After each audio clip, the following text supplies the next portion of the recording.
Kentucky knows what they want to do. I think you're seeing that with Alabama this year. They don't really know what to do because they don't have the guys out wide. They don't know what kind of identity they want to have. I don't think South Carolina has any idea. Florida absolutely does. They're going to run all over South Carolina. They're going to win and cover.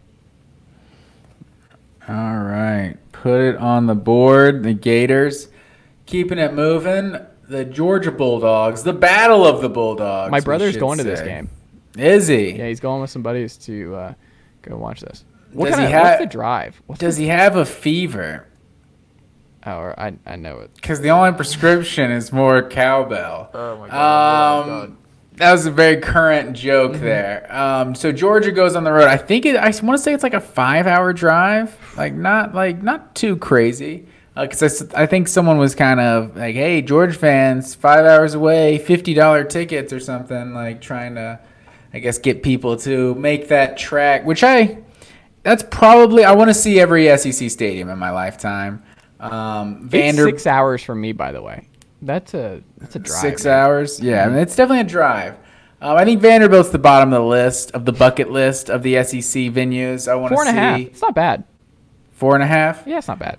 I think Mississippi State is probably 13th on the list because those damn cowbells make it hard to watch games on television, honestly. It's so loud all the time. So hopefully Georgia can keep the crowd out of it, keep the cowbells out of it. But Georgia's a 16.5 point favorite in this one.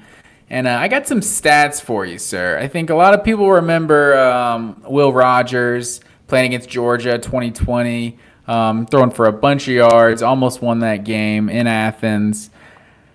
Will Rogers on the season this year, 26 touchdowns and 5 interceptions. Against SEC competition, he's thrown 11 touchdowns and 2 picks. Against Cupcakes, this man threw 15 touchdowns in 3 games. I think he padded his stats. I think Will Rogers is highly overrated. He's got 4 games this year of 70% completion percentage. This guy's at 67%, 68%. 4 games this year of 70% or more.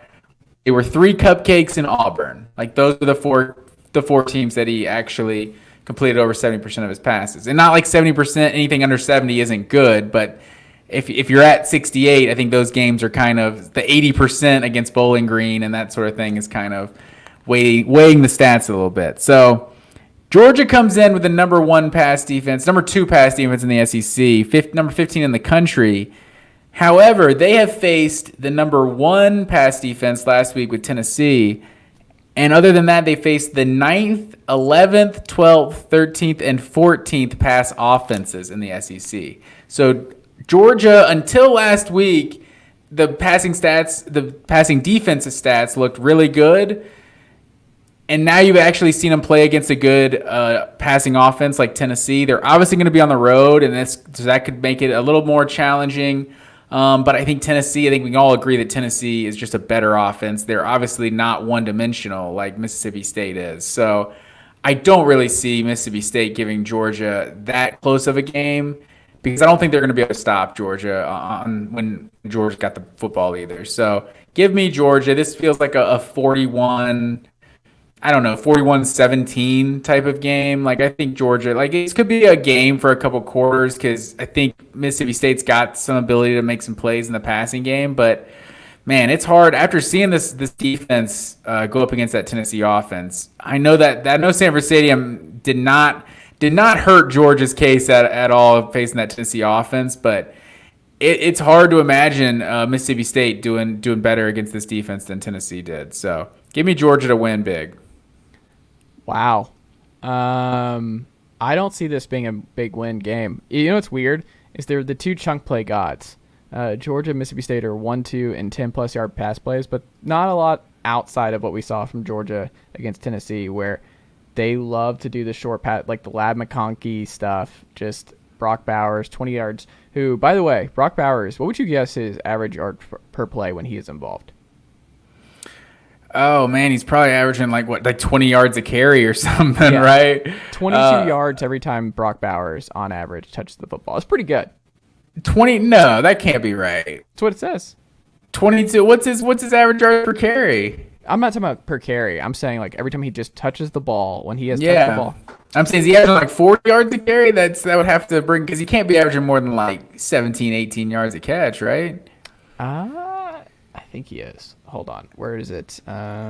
Sorry to put you on the spot there. I know. I had it was on CFP stats, and now I got to go through and figure this out again. I didn't have the link in front of me. Here you go. I got Georgia pulled up here.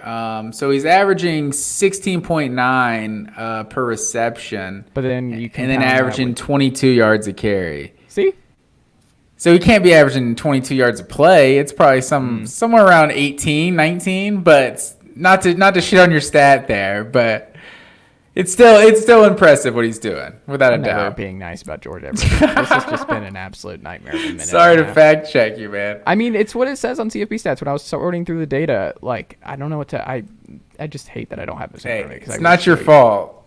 But either way, 18-22. Regardless, he's a cheat code basically when he gets the ball. Like getting the ball to Brock Bowers is a net positive, at the very least for Georgia. But Mississippi State is last in 40-plus yard plays. So Georgia's going to be able to keep everything in front of them. But I was looking at all of this. Mississippi State last in rushing in the SEC. The two games that will decide how this goes for me. Stetson Bennett, in his two rough games this year, Florida and Jacksonville, not at home, in Columbia, his completion percentage, 50 and 55%. You look at what he did against Tennessee. You look at what he did in the other big games. The biggest difference is the completion percentage. And I was looking at it, and I'm like, if he did that at Columbia, I mean, there is a path where Mississippi State's defense is not bad. Like, Mississippi State's defense, I think, will get after him. I think Zach Arnett's done a really good job there. I think Stetson, after what he did last weekend, just a call me maybe after his touchdown run that he did, and just being at the highs of highs, this has all the makings of another letdown situation from Stetson, where he's not a game manager. He is a gunslinger, and I think he's going to find himself in some trouble against the Bulldogs. I don't think he's going to complete 70% of his passes against Mississippi State. I think you see a 57, 58, maybe 55% completion percentage from Stetson. I think he has a little bit of a rough go of it with the Cowbells. I think Georgia wins, but I think Mississippi State covers. I think this is close in the fourth quarter. But do we see Mississippi State's run slowing down the run in this game, though?